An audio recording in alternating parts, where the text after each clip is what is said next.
জয় মা কালী, জয় বঙ্গ, জয় শশাঙ্ক। ইলেকশন, পশ্চিমবঙ্গের বুকে ইলেকশন আসন্ন এবং তার সাথে আসাম এবং তামিলনাড়ুতেও ইলেকশন হচ্ছে। কিন্তু এই মুহূর্তে গোটা ভারত তথা বলা যেতে পারে পৃথিবীরও অনেক জায়গার ফোকাস কিন্তু হচ্ছে ওয়েস্ট বেঙ্গল। সব থেকে high profile election West Bengal, এবং সব থেকে বড় কথা হচ্ছে পশ্চিমবঙ্গের বাঙালি সমাজ, আবারও বলি বাঙালি বলতে হিন্দু সমাজ বলছি, তার জন্যে এটা হচ্ছে do or die, make or break. কতটা গুরুত্বপূর্ণ সেটার কিছু আবাদ দিচ্ছি, আপনারাও জানেন হয়তো। নরেন্দ্র মোদী, প্রধানমন্ত্রী নরেন্দ্র মোদী এই 6 মাসে 4 বার করে তিনি পশ্চিমবঙ্গে এসেছেন এবং ক্যাম্পেনিংও করে যান। এবং কোন সময়? তখন বিহারে ইলেকশন হচ্ছে। ভাবুন, বিহারে ইলেকশন চলছে, সেই সময় নরেন্দ্র মোদী 4 বার 6 মাসের মধ্যে পশ্চিমবঙ্গের বুকে এসেছেন। আজকের ভিডিওর বিষয় হচ্ছে যে বিজেপিকে পশ্চিমবঙ্গের বুকে কি স্ট্র্যাটেজি ফলো করতে হবে, কি অঙ্ক ফলো করতে হবে, তা যেটা করলে বিজেপির জয় সুনিশ্চিত। তথ্য জোগাড় করে তথ্যমূলক এই ভিডিও, সবাইকে বলবো সাথে থাকুন। তথ্য দিয়ে, ডেটা দিয়ে ভিডিও, যে বিজেপিকে কি অঙ্ক ফলো করলে, কি স্ট্র্যাটেজি ফলো করলে বিজেপি এই নির্বাচন জিতবে। তো প্রথমেই বললাম, 6 মাসে 4 বার নরেন্দ্র মোদী পশ্চিমবঙ্গে এসেছেন বিহারে ইলেকশন চলাকালীন। এবং সবথেকে উল্লেখযোগ্য বিষয়, যেদিনকে বিহারে বিজেপি জয়লাভ করলো সেদিন নরেন্দ্র মোদী কি বলেছিলেন, যে গঙ্গা নদী বিহার হতে বাংলায় বয়ে যায়। The river Ganga flows to Bengal via Bihar. Bihar হতে গঙ্গা বাংলায় পশ্চিমবঙ্গে প্রবেশ করে। এবং তিনি বলছেন যে এই বিহারের নির্বাচনী জয় সেই গঙ্গা নদীর মতন বাংলায় বিজেপির জয় সুনিশ্চিত করতে চলেছে। অমিত শাহ দুদিন আগে পশ্চিমবঙ্গে এসেছেন, বারবারই অমিত শাহ আসছেন। আমরা দেখছি মোহন ভাগবতে এসছেন, বিশেষ করে মোহন ভাগবত উত্তরবঙ্গে আসছেন। উত্তরবঙ্গ আমরা জানি বিজেপির গড় বলে ধরা হয়। উত্তরবঙ্গে ডিসেম্বর 17-18 শিলিগুড়িতে মোহন ভাগবত ছিলেন। এই যে, তো এখানে আমরা দেখছি যে এই যে একটা কথা বলে দেওয়া হচ্ছে যে বিহার হতে বাংলার পশ্চিমবঙ্গের জয় একটা দ্বার খুলে গেল। তো এইখানে অমিত শাহ এসেছেন, অমিত শাহ বলেও দিয়েছেন যে 2/3 মেজরিটি নিয়ে পশ্চিমবঙ্গের বুকে বিজেপি ক্ষমতায় আসতে চলেছে। তো কি করতে হবে? দেখুন, কেবল প্রচার করলাম, কেবল কেন্দ্রীয় বাহিনী এসে রুট মার্চ করলো, কেবল জয় শ্রীরামের বাণী ধ্বনি দিলাম, রামনবমী মিছিল করলাম, বা সভাতে নরেন্দ্র মোদী, অমিত শাহ এদের সভাতে লাখো লাখো লোক মানে করলো, এসে মিছিল ভরালো, শুভেন্দু অধিকারী মিছিল, এইভাবে কিন্তু নির্বাচনে জেতা যায় না।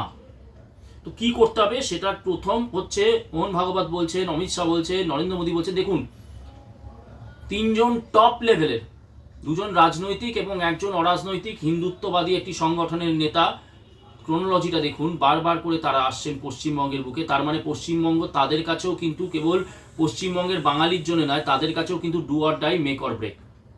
তো এর জন্য প্রথমেই বার্তা তারা কি দিচ্ছেন, মোহন ভাগবত, অমিত শাহ, যে পশ্চিমবঙ্গের হিন্দু সমাজকে জাগতে হবে। এবং পশ্চিমবঙ্গের হিন্দু সমাজ, এই হিন্দু সমাজ বলতে আমি কেবল যারা বিজেপি করেন হিন্দু সমাজ বলছি না, কেবল যারা হিন্দু সংহতি, বজরং দল, RSS, সিংহ বাহিনী, জাতির কথা করেন এরকম হিন্দু সমাজ বলছি না। পশ্চিমবঙ্গের বুকে আপামর হিন্দু সমাজ, যারা হয়তো সকালবেলা উঠছেন, খাওয়া, তাদের প্রাত্যহিক ক্রিয়াকলাপ করে তারা হয় কলেজে যাচ্ছেন, ইউনিভার্সিটিতে যাচ্ছেন, অফিসে চাকরি করতে যাচ্ছেন, বা গৃহবধূ, তারা সারাদিন মানে যে দৈনিক কাজকর্ম গৃহের তাই করছেন, যাদের সাথে রাজনীতির দূর দূরান্তেও কোনো যোগ নেই, সেই হিন্দু সমাজকে জাগতে হবে। এবং সেটা একটা ম্যাসিভ লেভেলে জাগতে হবে। কেন বলছি সেটা তথ্য দিয়ে পরে বোঝাবো। সেই সমাজ যাদের সাথে রাজনীতির কোনো ডাইরেক্ট যোগ নেই, ফ্লোটিং ভোটার বলা হয়, বিরাট একটা সংখ্যক কিন্তু ফ্লোটিং ভোটার, সেই হিন্দু সমাজ যদি জাগে তাহলে কিন্তু বিজেপির জন্য মানে খুব একটা দেরি হবে না পশ্চিমবঙ্গের ক্ষমতা দখল করতে। তার জন্য কি করতে হবে, আমাদের জানতে হবে কত পার্সেন্টেজ হিন্দু ভোট বিজেপি পেলে তবে বিজেপি জিতবে। কারণ এই দিনের শেষে কিন্তু সংখ্যাই শেষ কথা। দেখুন, রাজনীতিতে অঙ্ক, সংখ্যার অঙ্ক, পার্সেন্ট, শতাংশের অঙ্ক, এগুলো কিন্তু একটা বিরাট গুরুত্বপূর্ণ ভূমিকা প্লে করে। কিন্তু আবার এটাও বুঝতে হবে যে রাজনীতি কিন্তু অঙ্ক নয়, এখানে অসম্ভব সম্ভব হয়। মনে রাখবেন 2021-এর যখন এক্সিট পোল আমরা দেখছি অনেক বাংলা চ্যানেলে, দেখা যাচ্ছে বিজেপি তৃণমূল একদম কাটায় কাটায় টক্কর, কিছু জায়গায় বিজেপি তৃণমূলের থেকে বেশি সিট পাচ্ছে এরকমও দেখা হয়েছিল। অঙ্কের তথ্যে, সংখ্যার তথ্যে কন্ট্রাডিক্টরি মনে হচ্ছে, তাও সেই জন্যই বললাম রাজনীতি কিন্তু অঙ্ক নয়, এনিথিং ইজ পসিবল।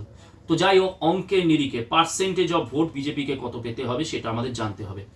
প্রথমেই বলি, তৃণমূলের সাথে, বর্তমান তৃণমূলের সাথে বিজেপির ভোট শেয়ারের যে গ্যাপ অত্যন্ত কম, ভীষণ ভীষণ ভীষণই কম।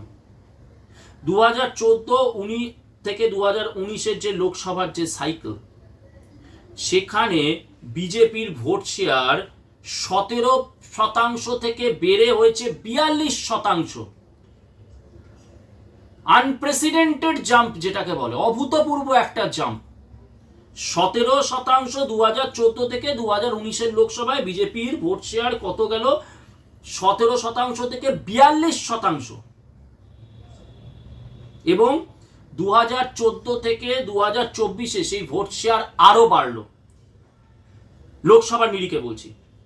এবং 2024-এর পরে যখন 6টা সিট বিজেপি, আমরা 24-এ দেখেছি বিজেপি 18 থেকে 12-তে লোকসভায় কমে গেল, 6টা সিট কমলো, কিন্তু তখনও কি বিজেপির ভোট শেয়ার ছিল 39%। মানে 42 থেকে নেমে 39, মাত্র 3% একটা ড্রপ, একেবারেই মাইনর।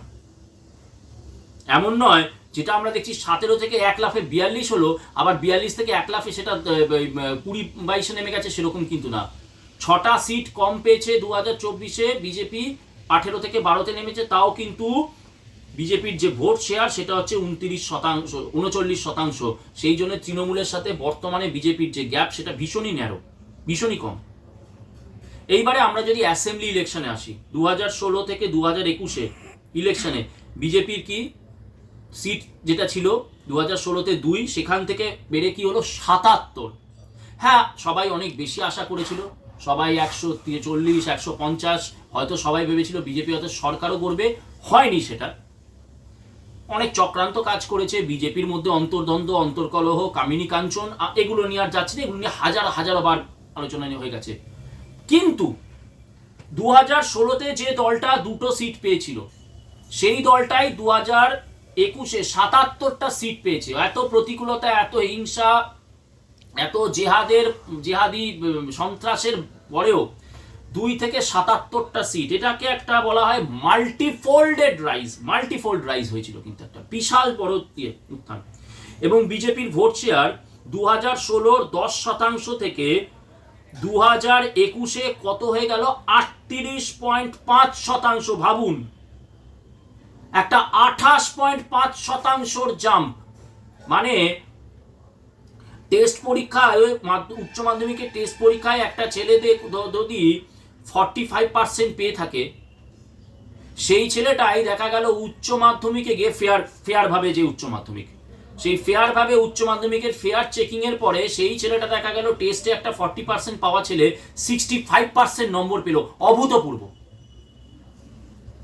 বলবেন না যে না, সে তো 70% পায়নি, সে তো লেটার পায়নি, স্টার পায়নি, না, বুঝতে হবে 40% পাওয়া একটা ছেলে 65% নম্বর পার্সেন্টেজ পেল, বিশাল ব্যাপার। সেরকমই 2016-র অ্যাসেম্বলি ইলেকশনে বিজেপির সিট 2 থেকে 77, বিজেপির ভোট শেয়ার 10% যেটা ছিল 2016-এ, সেখান থেকে 1 লাফে হয়ে গেল 38.5% 2021-এ। এবং তখন তৃণমূলের সাথে 2016-তে তৃণমূলের সাথে বিজেপির ভোট শতাংশের গ্যাপ ছিল কত, 35%, বিশাল ব্যাপার। মানে ফার্স্ট বয় যদি 95 পায়, আর যে ওই অ্যাভারেজ ছেলেটা বললাম সে পাচ্ছে 50।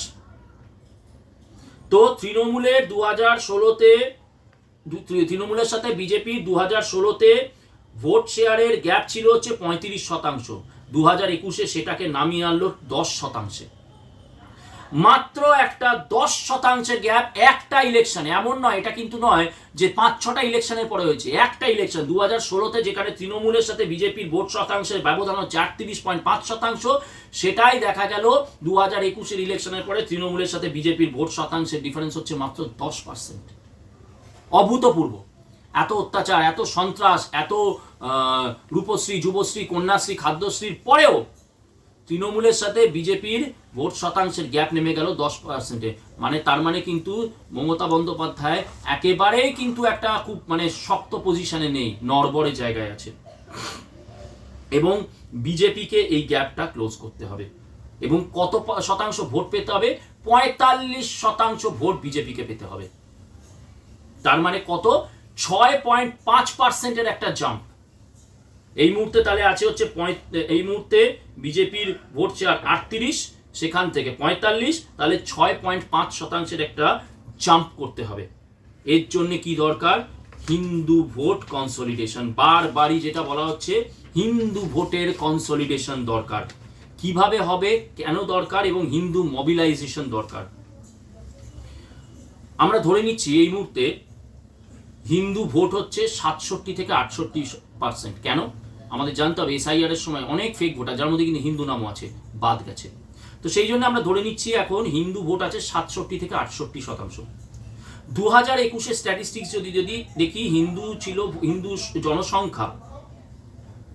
জনসংখ্যা ছিল 70.54%, মুসলমান জনসংখ্যা ছিল 27.1%। এবারে আমরা যদি 2025-এর এস্টিমেট দেখি, হিন্দু জনসংখ্যা হচ্ছে 67%, মুসলমান জনসংখ্যা 30 থেকে 35%। তো আমরা একটা স্প্লিট রেশিও ধরছি, স্প্লিট রেশিওটা হচ্ছে হিন্দু 67, বিজেপি আর মুসলমান 33%। তো সেই জন্যে বিজেপিকে যদি এই হিন্দু ভোটের কনসলিডেশন, মোবিলাইজেশন করতে হয়, ওই যে 6.5%, 6.5%-এর যে জাম্প, 45% ভোট শেয়ারে পেতে গেলে যে 6.5%-এর যে জাম্প, তার জন্য কি করতে হবে? বিজেপিকে এই যে 67% হিন্দু ভোট, তার মধ্যেকার 70% হিন্দু ভোট বিজেপিকে পেতে হবে। 67% যে হিন্দু জনসংখ্যা পশ্চিমবঙ্গের বুকে, ক্ষমা করবেন, 67% এই 2025-এর যে এস্টিমেশনের নিরিখে 67%, 67% যে হিন্দু জনসংখ্যা, সেই হিন্দু জনসংখ্যার 70% হিন্দু ভোট বিজেপিকে পেতে হবে। তো আর সেই জন্যে হিন্দুরা যদি 67% এখন জনসংখ্যা হয়, এবং হিন্দুকে যদি সেই 67 জনসংখ্যার 70% ভোট পেতে হয়, তার মানে 10 জন হিন্দুর মধ্যে, প্রতি 10 জন হিন্দুর মধ্যে 7 জন হিন্দুকে বিজেপিকে ভোট দিতে হবে। পুরো পশ্চিমবঙ্গে নিরিখ, ওই যে বললাম, যারা সকালে উঠে কলেজে যাচ্ছে, যারা সকালে উঠে অফিসে যাচ্ছে, যারা সকালে উঠে ব্যবসায় যাচ্ছে, যারা বাড়িতে তারা দৈনন্দিন মানে ডোমেস্টিক কাজে যারা ব্যস্ত, যাদের সাথে মানে এই যারা পার্টির নাম জানে কিন্তু কোনো পার্টির সাথে কোনোভাবে যুক্ত নাই, এই ফ্লোটিং হিন্দু আছে একটা বিরাট সংখ্যায়। তো সেই জন্যে যে 67% হিন্দু আছে, তার 70% ভোট বিজেপিকে পেতে হবে। মানে সারা পশ্চিমবঙ্গে প্রতি 10 জন হিন্দুর মধ্যে থেকে 7 জন হিন্দুর ভোট বিজেপিকে পেতে হবে। এবং এর জন্য দরকার কি? বিশাল হিন্দু ভোট কনসলিডেশন, বিরাট হিন্দু ভোট কনসলিডেশন। তাহলে ভাবুন, পুরো পশ্চিমবাংলায় প্রতিটি জায়গায় যদি 10 জন হিন্দুর মধ্যে 7 জন হিন্দুকে, সে টিএমসি হিন্দু হতে পারে, সিপিএম এর হিন্দু হতে পারে, কংগ্রেসের হিন্দু হতে পারে, এবং আরো অনেক যে রাজনৈতিক দল আছে, সেই রাজনৈতিক দলের প্রতিটি 10টা হিন্দুর মধ্যে থেকে 7টা হিন্দুকে বিজেপিকে ভোট দিতে হবে। তবেই গিয়ে 38.5 থেকে 45%-এর যে 6.5 যে পার্সেন্টেজ যে জাম্প, তবে সেটা সম্ভব। তবেই বিজেপির পক্ষে ক্ষমতায় আসা কিন্তু সম্ভব। তৃণমূলের ফর্মুলা, যেটা প্রশান্ত কিশোর ধরে দিয়েছিল, 70% যে হিন্দু ভোট, তার 70% যে হিন্দু জনসংখ্যা, তার 30% ভোট পেতে হবে, এবং 30% যে মুসলমান জনসংখ্যা, তার 70% ভোট পেতে হবে। এটা করলে তৃণমূল ক্ষমতায় আসবে। আর এখন তো 30% নয়, 35% মুসলমান হয়ে গেছে। তো বুঝতেই পাচ্ছেন 35%-এর মধ্যে থেকে যে ভোট, আরো বেশি সংখ্যক ভোট তৃণমূল পাবে, অবশ্যই পাবে, যদি না হুমায়ুন কবির একটা কোনো ফ্যাক্টর হয়ে ওঠে, যদি না আইএসএফ মিম এরা যদি কোনো ফ্যাক্টর হয়ে সত্যি যদি মুসলমান ভোট না কেটে দেয়, তাহলে কিন্তু বিজেপিকে ওই যে বললাম massive Hindu resurgence, massive Hindu awakening এটা দরকার। 6.5%-এ জাম্প হতে গেলে আবারও বলছি প্রতি 10 জন হিন্দুর মধ্যে সারা পশ্চিমবঙ্গে 7 জন হিন্দুকে দলমত নির্বিশেষে এবং রাজনৈতিক মতাদর্শ তাদের জ্ঞান থাকুক কি না থাকুক, সেই 7 জন হিন্দুকে 10 জনের মধ্যে ভোট করতে হবে। জয়জিতের মুখে আপনারা শুনলেন যে 6-6.5% ভোট যদি বিজেপি বাড়াতে পারে, তাহলে বিজেপি এই 26-এর নির্বাচনে ক্ষমতায় আসবে। এবং সেটা করতে গেলে কি করতে হবে, প্রত্যেক 10 জন হিন্দুর মধ্যে 7 জন হিন্দুকে বিজেপির দিকে কনসোলিডেট করতে হবে। এর বাইরে যেটা আমি বলতে চাইছি সেটা হচ্ছে, দয়া করে একটু ঠান্ডা মাথায় শুনবেন, যে আমরা যেরকম এইগুলো চিন্তা করছি, আপনারা যখন এগুলো চিন্তা করছে, অপরপক্ষেও যারা আমার কথা হচ্ছে পার্টি নয়, হিন্দু বিরোধী যে রাজনৈতিক দলগুলো আছে, তারাও কিন্তু তাদের ক্যালকুলেশন করেছে। এই ক্যালকুলেশন মমতা ব্যানার্জিও করছে। সেই জন্য বিভিন্ন রকমের লোভ দিয়ে হিন্দুদের বিভ্রান্ত করার চেষ্টা করছে। সিপিএম আছে, যেটা একটা খুব বড় ফ্যাক্টর। কোথায় ফ্যাক্টর না, সিপিএম কিন্তু মূলত হিন্দু ভোট কাটবে। ওই বিকাশ রঞ্জন ভট্টাচার্য যদি আগামী 1 মাসও যাদবপুরের রোজ রাস্তায় দাঁড়িয়ে গরু খায়, তাহলেও কিন্তু একটাও মুসলমান, জেনে রাখুন, একটাও মুসলমান, এমনকি ওদের পার্টির মধ্যে যারা আছে লুকিয়ে ছদ্মবেশে, তারাও সেই মুসলমানও কিন্তু বিকাশ রঞ্জন ভট্টাচার্যকে ভোট দেবে না। তাহলে এই ভাতের লড়াইয়ের নাম করে এই বিভিন্ন কলেজ ইউনিভার্সিটিগুলোর কচি কচি মাথাগুলোকে যে এই সিপিএম নামক পার্টি তাদেরকে বিভ্রান্ত করে রেখেছে, তারা সেই হিন্দু পার্সেন্টেজ কিন্তু ভোটটা কিন্তু ওই সিপিএমকে দিয়ে ভোট কাটাবে। এর বাইরে দেখুন, সব সময় একটা লোভী দালাল শ্রেণীর হিন্দু থাকে, বাঙালি বিশেষ করে। সেই স্বাধীনতার আগে ছিল যোগেন মণ্ডল অ্যান্ড কোম্পানি, এখন দেখবেন এই আইএসএফ, মিম।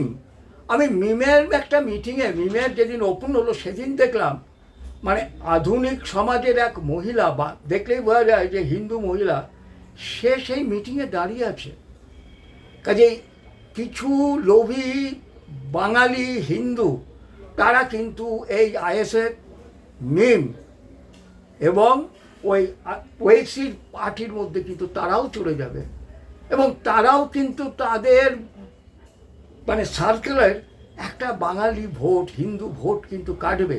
কাজে আমরা যেরকম এইটা চিন্তা করছি যে 7% হিন্দুকে এক করতে পারলেই কেল্লাফত, 10-এর মধ্যে 7 জনকেই, ঠিক ওরাও কিন্তু এইভাবে হিন্দুদেরকে, মানে বাঙালি হিন্দুদের যাতে ভোট কেটে যায়, তারা কিন্তু এই ব্যবস্থাগুলো করছে। যেরকমভাবে যোগেন মণ্ডলকে জিন্না লোক দিয়েছিল, তোমাকে স্বরাষ্ট্রমন্ত্রী করে দেবো, লেবার মিনিস্টার করে দেবো, স্বরাষ্ট্রমন্ত্রী নয়, তোমাকে শ্রমমন্ত্রী করে দেবো, তারপরে আরও কিছু মন্ত্রী তো লোক দিয়েছিল, ঠিক সেরকমভাবে এরাও কিন্তু ঠিক একই জিনিস করছে। এর পাশাপাশি এই যে কেন্দ্রীয় বাহিনী কিন্তু এখনই দেখছেন বিভিন্ন জায়গায় ওরা লোক দেখিয়ে কোনো জায়গায় ক্যারাম খেলছে, কোনো জায়গাতে ওই ইফতার পার্টিতে চলে গেছে। এই জিনিস কিন্তু চলবে, অর্থাৎ কেন্দ্রীয় বাহিনী খেতে গেছে, আসুন এই রেস্টুরেন্টটাই ভালো, এই রেস্টুরেন্টটায় খান, এটাই ভালো। এইরকমভাবে কেন্দ্রীয় বাহিনীকে ম্যানেজ করার চেষ্টা করবে। কেন্দ্রীয় বাহিনী, ইলেকশন কমিশনকে যেটা করতে হবে, যে বুথে একমাত্র কেন্দ্রীয় বাহিনী থাকবে, এবং যে ভোটার সে ছাড়া সে যখন বাইরে থেকে ঢুকবে সেইখানে দাঁড়িয়ে থাকবে কেন্দ্রীয় বাহিনী, তার হাতের কার্ডটাকে চেক করবে, মানে ভোটার কার্ড, এবং গেটে যখন সে ঢুকবে সেই কেন্দ্রীয় বাহিনী তাকে একটি লোককে মাত্র অ্যালাউ করবে, সে ভোট দেবে, যাবে, সেকেন্ড ম্যান কিন্তু ভেতরে ঢুকবে। এর বাইরে আমরা প্রতিবার যেরকম দেখি, আগে দেখতাম সিপিএমের, পরবর্তীকালে আমরা দেখতাম তৃণমূল কংগ্রেসের একদল লোক, তারা সহায়ক হিসেবে তারা কিন্তু ভেতরে ঢুকে থাকে এবং বুথেও তারা ইনফ্লুয়েন্স করার চেষ্টা করে। এর বাইরে যেগুলো ভূত দখল হয়ে যেত, মানে রিগিং হতো, সেগুলো তো আলাদা জিনিস। এইভাবে তারা কিন্তু করতো। সেই জিনিসটাকে 100% বন্ধ করতে হবে। সেইটা যদি বন্ধ না, অর্থাৎ 2011 মডেলকে যদি ফলো করা না যায়, তাহলে কিন্তু বহু মানুষ ভোট দিতে পারবে না বা তাদের ভোট হয়ে যাবে। আর একটা যেটা মারাত্মক জিনিস, এবার যদি দেখে তৃণমূল যে এইসবভাবে সাকসেসফুল হবে না বুথের ভেতরে, তারা কিন্তু পাড়ায় কিন্তু আটকাবে। যখন সেই ভোটার তার বাড়ি থেকে বেরিয়ে রাস্তা দিয়ে আসবে, সেই রাস্তার মুখে বড় বড় গুন্ডারা দাঁড়িয়ে থাকবে, তাকে আসতে দেবে না ভোট গ্রহণ কেন্দ্র পর্যন্ত। সেই ভোটটা পড়বে না হয়তো, কিন্তু সেই ভোটটা, যেহেতু সেই ভোটটা হিন্দু ভোট এবং সেই ভোটটা বিজেপি থেকে দেওয়া ম্যাক্সিমাম সম্ভাবনা, সেই ভোটটাকে কিন্তু তারা আটকে দেবে। কাজেই এই দিকটা যাতে সেই আটকাতে না পারে পাড়ার মধ্যে, সেই রাস্তার মধ্যে, তাহলে কিন্তু গতবারও কিন্তু এই জিনিস হচ্ছিল, টিভিতে দেখাচ্ছিল, আমরা বেরোতে পারছি না বাড়িতে, কারণ রাস্তার মুখে পরিচিত গুন্ডা তারা কিন্তু দাঁড়িয়ে আছে। এই জিনিসটাকে যদি বন্ধ করতে হবে। আর ওই যে ভিডিওগুলো দেখছেন, ভিডিওগুলো ওগুলো হচ্ছে কিন্তু দালাল। আর ওসি, এই ওসিগুলো হচ্ছে কিন্তু মমতার এজেন্ট। এরা প্রচুর টাকা, আগেও আমার ভিডিওতে বলছি, প্রচুর টাকা ঘুষ খায়। মমতা এদের খোলা ছুট দিয়ে দিয়েছে শুধু ইলেকশনে ওই কাজ করার জন্য। প্রচুর ভিডিও এবং একে ওসিকে ইলেকশন কমিশন চেঞ্জ করেছে, এমনকি ইলেকশন কমিশনের মধ্যে অফিসের মধ্যেও ভূত, তাদেরও কি কয়েকজনকে চেঞ্জ করেছে। নাহলে আপনি ভেবে দেখুন, কালকে ইলেকশন কমিশনের ভেতরের কাগজপত্রের ছবি কিভাবে অভিষেক বন্দ্যোপাধ্যায়ের কাছে চলে গেল, এবং সেগুলো ফর্ম 6 বলে চালানো হচ্ছে, কিন্তু দেখানো হচ্ছে না সেগুলো ফ্রন্টে ফর্ম 6। কাজে চক্রান্ত কিন্তু এদিকে যেরকম আমরা চিন্তা করছি 10%-এর 7টা হিন্দু ভোট, যদি 10-এর 7টা হিন্দু ভোট আসতে কেল্লাফতে, আবার সেইটাকে যাতে ভঙ্গ করা যায় তার জন্য যা যা করার তারা কিন্তু তৈরি আছে। লড়াই কৌরব এবং পাণ্ডবের। কাজেই পাণ্ডব যাতে জিততে হয়, তার জন্য এই যে কথাগুলো বললাম, এই কথাগুলো অক্ষরে অক্ষরে পালন করতে হবে। না হলে কিন্তু ওই অল্পের জন্য মিলখা সিং যেরকম পায়নি, ব্রোঞ্জ পায়নি, ঠিক সেই রকমভাবে কিন্তু ব্রোঞ্জটা মিস হয়ে যাবে, অর্থাৎ জেতাটা মিস হয়ে যাবে। জয় মা কালী, জয় বঙ্গ, জয় শশাঙ্ক।